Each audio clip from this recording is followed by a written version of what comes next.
Hello, all. My name is Paul Presley, and I'm putting this show up. It is from a Spreaker.com series that I was doing, and I'm not on Spreaker.com anymore, but I might go back, so I'll keep you posted. But anyway, this was 1956, one of the old cowboy radio serials that they used to have back in the day, and this is Gunsmoke, and I just thought I'd share this with you, because I have a few shows from Spreaker that I'm going to start airing on YouTube. So I hope you enjoy this show, and I may start doing the old-time serials again. So watch out for them. They're pretty good. Okay, 1956, I believe. This is Gunsmoke. Press speed.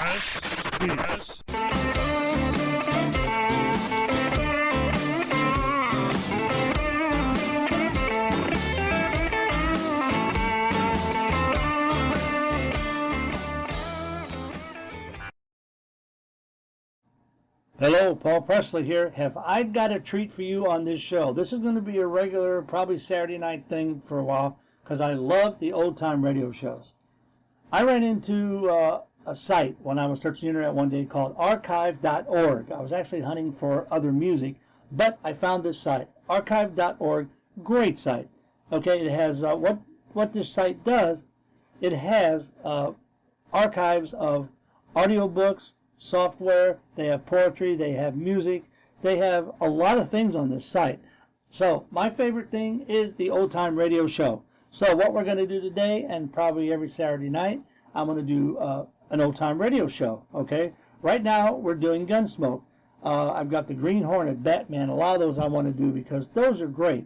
Let me tell you what they used to use these for. It was an old time radio show. They also used to use them in the movies. Way back when a movie would start, they would have a serial. The Green Hornet and Batman and Dark Shadows and a whole bunch of other shows were serials. And what a serial was, that means it'd be like 15, 20 minutes, sometimes a half hour. They would show it like for every week for 2 or 3, 4 weeks, and you would come back and see the continuation of what you saw the first time. Okay? So that's what this is all about. I love these things. I used to listen to these all the time. So today I'm starting my old time radio show with the little program I like to call Gunsmoke. It was an old time radio show that started in 1951, went for about 9 years. Starred William Conrad as Matt Dillon, and they also had Chester, the deputy, Miss Kitty's Saloon, and Kitty, and Doc. Doc was cool. He was everything. He was the veterinarian. He'd fix your animal, birth babies from animal and human. He would take gunshot wounds. He'd be a dentist. He did everything. Good show, good show. Took place in Dodge City, Kansas in, I believe, the 1870s. Don't quote me on that. It was in the 1800s somewhere. Good cowboy town, bad cowboy town. They were all good and bad cowboys. They wore white hats and black hats. And Matt Dillon used to always like to solve all the problems what came through that town. So here we go. Here it is. Here is Marshall Dillon in Gunsmoke.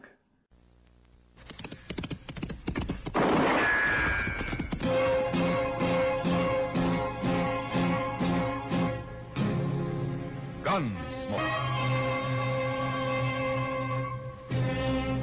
Around Dodge City and in the territory on West, there's just one way to handle the killers and the spoilers, and that's with a U.S. Marshal and the smell of Gunsmoke.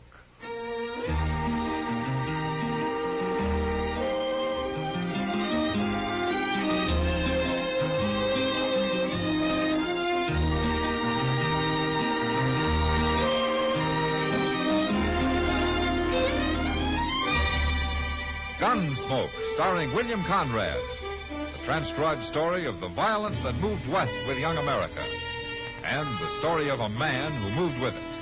I'm that man, Matt Dillon, United States Marshal. The first man they look for and the last they want to meet. It's a chancy job, and it makes a man watchful and a little lonely.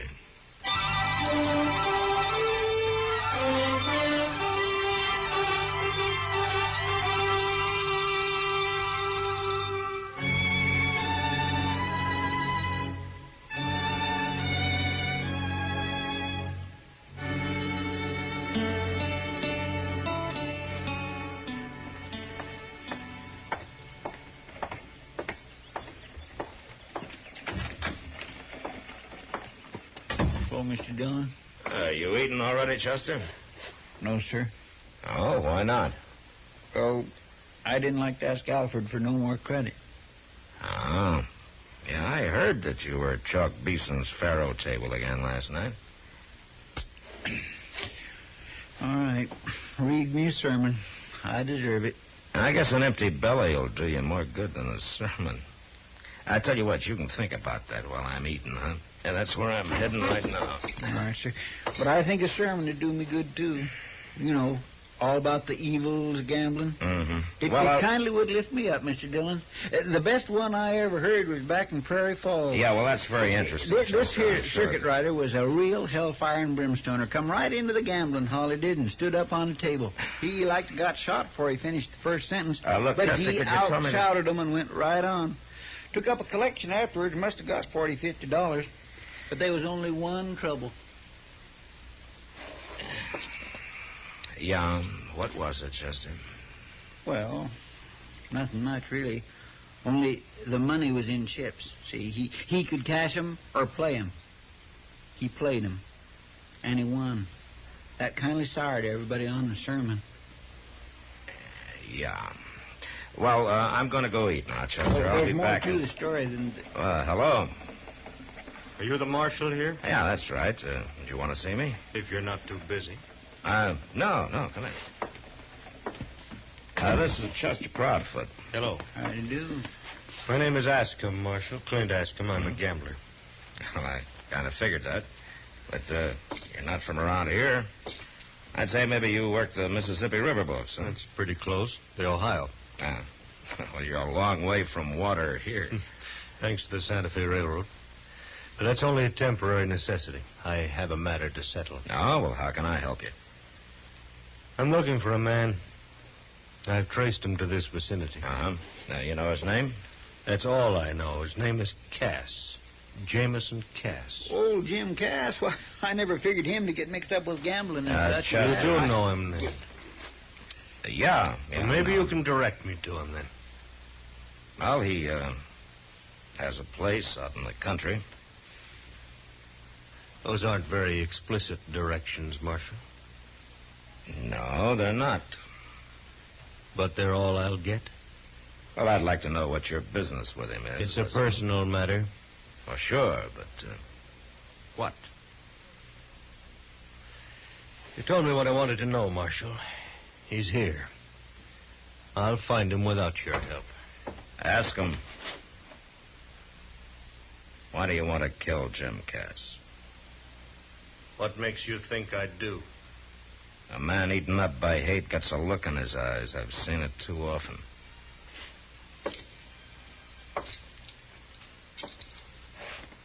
Now, why? I've got reason. Better be a good one. You say you've never even seen Jim Cass, huh? Nope. Well, he's a peaceful little man. He doesn't even wear a gun. And murder is illegal around here. I'll remember that. You better remember something else, too. Jim Cass is a friend of mine. You go anywhere near him, and it'll be a pleasure to run you clear out of the country. It wouldn't do any good, Marshal. I'll get him, sooner or later. Good afternoon. Well, what in the world? He don't mean that. I'm afraid he does, Chester. But why? There ain't a nicer, harmlesser little fella anywhere than old Jim Cass. Now, what do you suppose could bring a man to hate him so? I don't know, but I better find out. Chester, you watch things here. I'm going to ride out to Jim's. Huh? All right, sure, but ain't you going to eat? Oh, I can do that later. You keep an eye on Ascom, and if he should head that way, you follow and warn me. All right, sure, I will. Well, Matt, how I just came down to eat with you. What's you going out? I'm just riding out to Jim Cass's, Doc. You are? Now, that's a long, hot ride to make for nothing. Now, what do you mean, for nothing? You won't find anybody there. I saw Jim Cass over at the Long Branch not 15 minutes ago.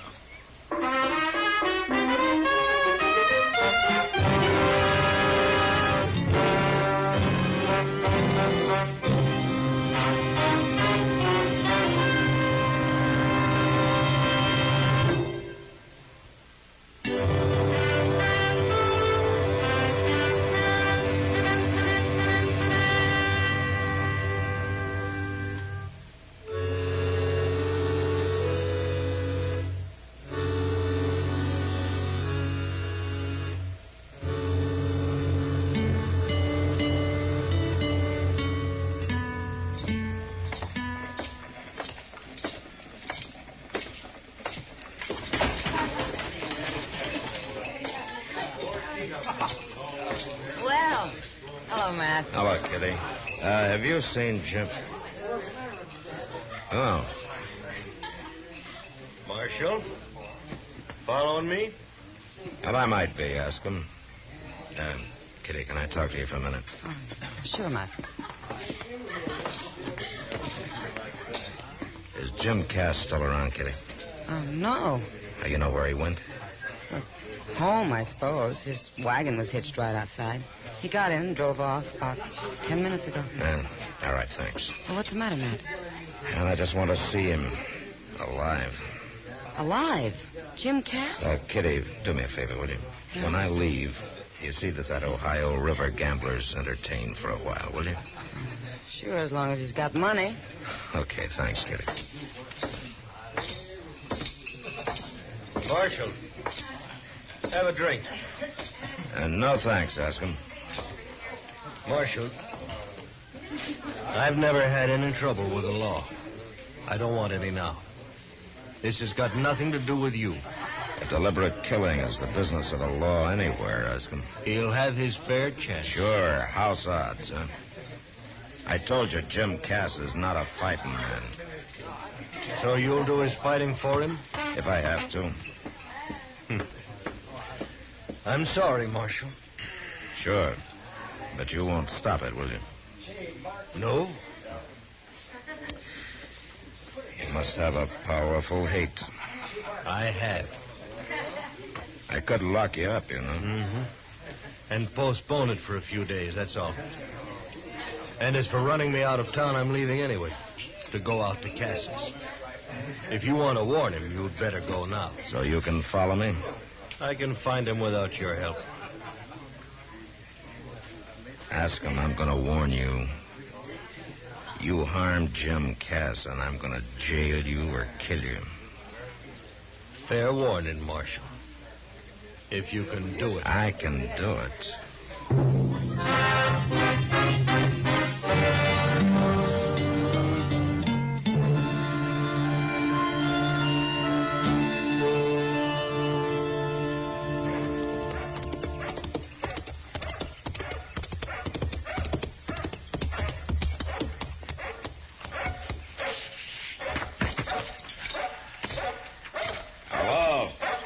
Anybody home?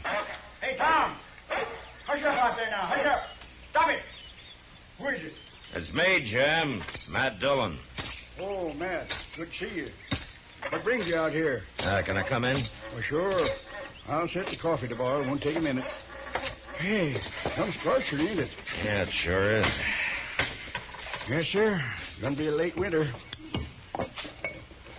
Must be something important to bring you way out here on a day like this. It is, Jim. Something about me, Matt? Yeah. Well, say it. You know a man named Ascom? Clint Ascom? Ascom? No. A gambler, slick, young, dark-haired? Oh, no, not likely. From Ohio, riverboats. No. I was back east, Pennsylvania, a couple of years ago. You remember that? Yeah, I remember. I met some people, but I don't remember no gamblers. Not no Ascom. Jim, is there any reason why a man you've never even seen before would want to kill you? Kill me? Yeah, that's right. This fella, Ascom, he's here gunning for me? He probably followed me out here. Says he's got good reason. Well, it seemed to me like you ought to know about it if there was a reason like that. I don't know why any man I ever met wanted to kill me. Okay. That's good enough for me, Jim. What are you going to do? Wait for him to come, then take him. Well, seems like I ought to help. No, you just sit tight. Well, at least I'd like to ask him why. Gee, reckon that could be him? Yeah, maybe. I'll take a look. Now it's Chester. Hey, Tom, shut up out there now. Stop it. Tom. Yeah. Oh, howdy, Chester. Hi there, Jim. Nice dog. Say, Mr. Dillon? Yeah, Chester. Ascom followed you out like you thought. But as soon as he spotted the place, he turned off. I come in to tell you like you said. Yeah. That's my mistake. Now we've lost him. He's out there somewhere waiting for us to leave. Well, what'll we do? Jim, maybe you better ride into town with us, huh? And let a gunman scare me off my place? Something no Kiowa or Comanche was ever able to do? All right, Jim. Come on, Chester. We'll head back toward town. Yes, sir, but ain't we... And then circle and come back. Oh, well, he'll likely use that drawback by the barn. That's the way the Kiowa come in. All right, Jim, but you stay in the house now. Well, don't worry none about me. I got my old scatter gun. Don't use it unless you have to, Jim. Come on, Chester.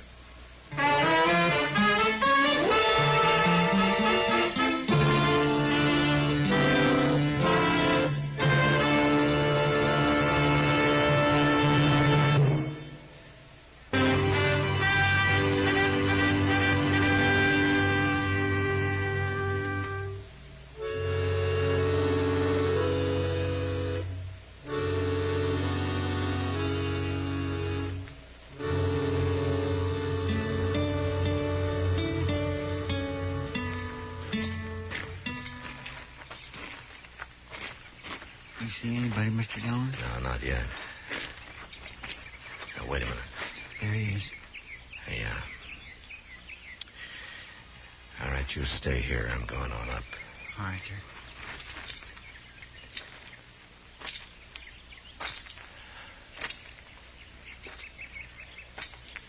All right, hold it, Askham. You're covered. Don't make a move. Where'd you come from? I'll just take that gun. Chester. Yes, sir. My mistake, Marshal. I guess I underestimated you. I guess you did, Askham. Chester, get the horses and we'll get out of here. Jim, I told you to stay in the house. Man comes to kill me, I gotta ask him why. Just holster your pistol, Matt. This scatter gun will keep him quiet. Now, wait a minute, Do Jim. like I say, Matt. You too, Chester. Mr. Dillon? All right, Chester. Maybe I'd like to hear this, too. Yeah, but I don't like the look in his face. All right, now, mister. My name's Jim Cass. You tell me yours. Askham. Clint Askham. I'm supposed to know you? No. We ever met? No. But you got the notion to kill me? And I'll do it. Not while you're looking down this gun. Now you're going to tell me why. Talk, mister. You killed my best friend. Without reason or sense. In cold blood. Well, that's a lie. I never killed no man. Jameson Cass of Kansas Territory. On the night of June 12th, 2 years ago in a barroom on the Cincinnati waterfront.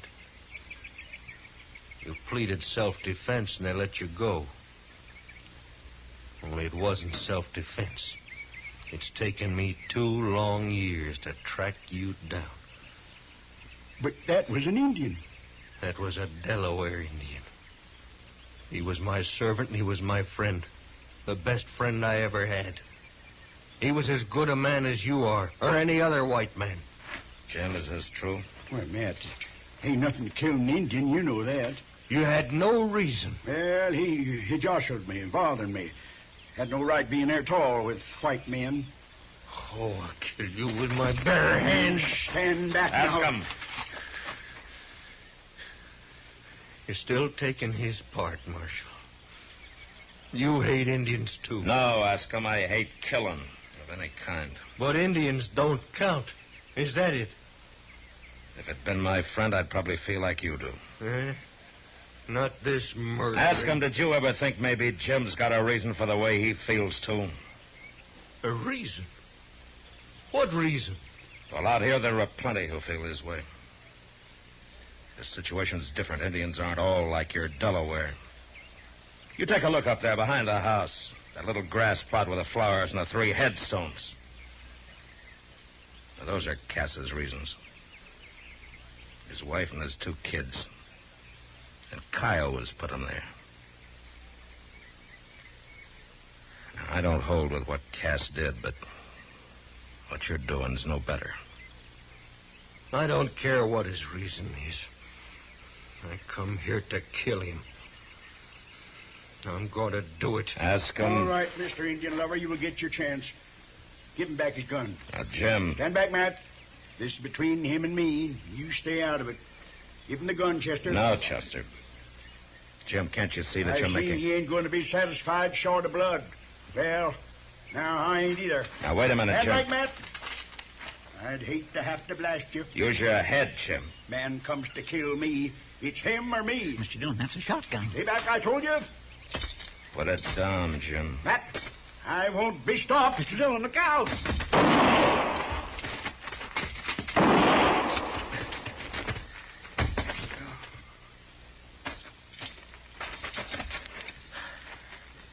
Jim? Matt, I should have known you was faster than me. I'm sorry, Jim. Oh, you had to. But I figured I had to, too. Chester, give me your kerchief. Here, Marshal. Take mine. Ask him. Maybe I had this coming. I never thought much about that Indian. Maybe I should have. Hey, you be quiet, Jim, and lie still. Marshal, I'm sorry I caused this. It's a little late to be sorry, isn't it, ask him? Now, why don't you get out of here? All right, I'm going. Matt. Is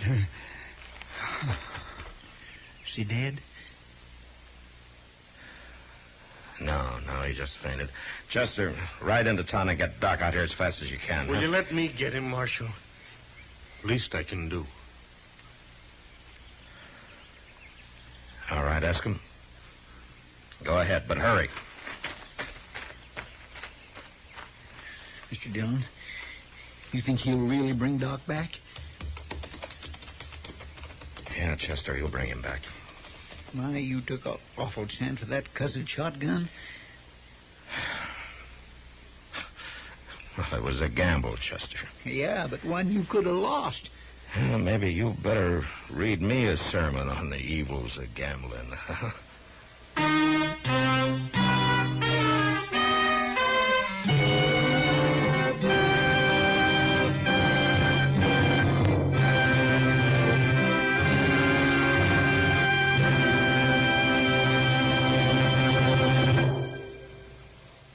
In a moment, our star, William Conrad.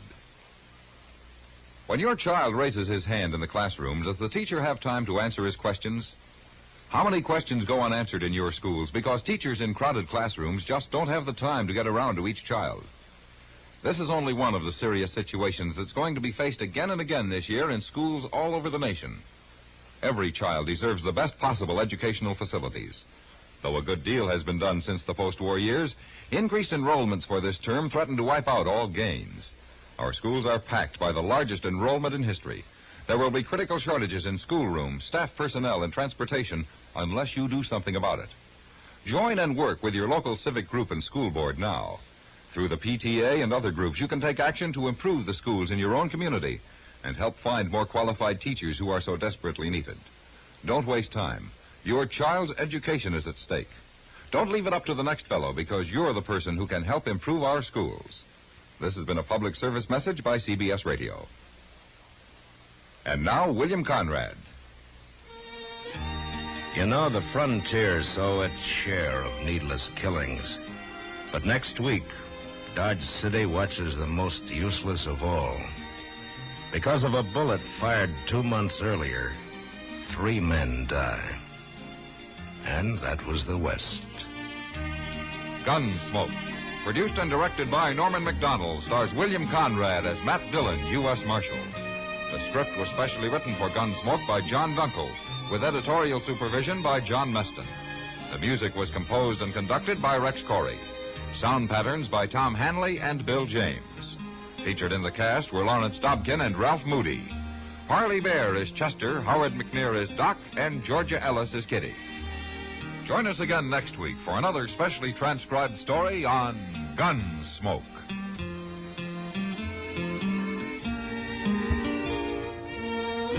Hello, Paul Presley here. That was Gunsmoke. You know what I found interesting? At the end of that clip, they were talking about teachers. They were talking about not enough desks in the classrooms. They were talking about if children raise their hand, we need more teachers, we need this, we need... Talking about the educational system. And isn't that what we do today? It's 2013. That was 1956. And we're still talking about the same thing. I found that really interesting that was there. Okay, now I'm going to give you a little preview of what we're going to do next show. Our next show is going to be Roy Rogers and Dale Evans. Those are mine and Enid's two favorite people. Okay, she's going to be with me on that next show. But I'm going to play a little clip for you, and I'm not even sure what's going on in the clip. All I know is you're going to hear some singing. Roy Rogers was with the Sons of the Pioneers. You're going to hear him singing. And you're going to hear some comedy. You're going to hear a lot of good stuff. So here's a clip from next week's show that you're going to hear. Roy Rogers and Dale Evans Show, Old Time Radio. Yes, folks, it's the new Roy Rogers radio show for the whole family. Adventure, suspense, mystery, and music. Starring Roy Rogers, King of the Cowboys, and Dale Evans, Queen of the West, with Pat Brady, the Mellow Man, and an all-star cast. And now, here to greet you with a song and a story is Roy Rogers. From this valley, they say you are going. We will miss your bright eyes and sweet smile. Well, good evening, folks. Mothers and fathers and all you little buckaroos. Hear that music they're playing? That sure is a fine old song. And it reminds me of a story. Funny thing how a song seems to go together with something that happened to you.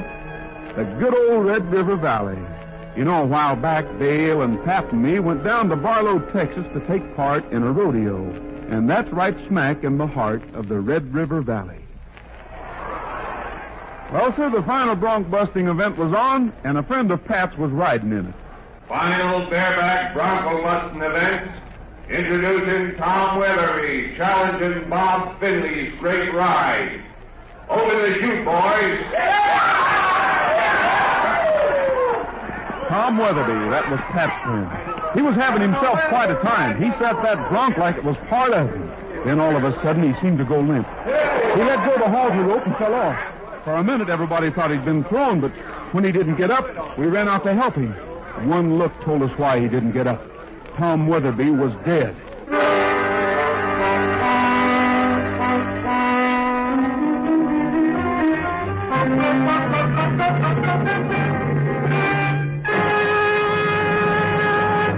Roy, I tell you, it just don't make sense. It just don't make sense. Tom Weatherby never had no heart trouble. Well, that's what the doc says it was. Well, what else could it have been? I don't know, Dale. But nobody can make me believe that Tom had a bad heart. Now, listen, Pat. The doc examined him not 5 minutes after it happened. There wasn't a mark on his body. Oh, I feel terrible for his sister. Yeah. Poor Mary. I gotta go see her. Maybe there's something I can do. We'll go with you, Pat. Sure. Oh, gosh, would you? Oh, that's swell. Maybe meeting you'll help take her mind off things. Sweet. Roy Rogers, Dale Evans, I love them. You can buy DVDs of their shows. Get them off the internet. They're very, very reasonable, very cheap. You can go in some of these, even the dollar stores. I've found them, and they're great. They're funny. I mean, they're kind of sappy, but sappy's good. We like sappy. I like sappy. Good. It keeps you moving. So anyway, that's it. That's Roy Rogers and Dale Evans next week. We just listened to these old-time radio shows. If you want to email me, let me know what's going on, how much you like them. If there's a show maybe I could find for you of one of the old-time radio shows, I'd be glad to look for it. Write me at mskillslive.com. That's MSKILLS at live.com. Okay, adios. See you next week.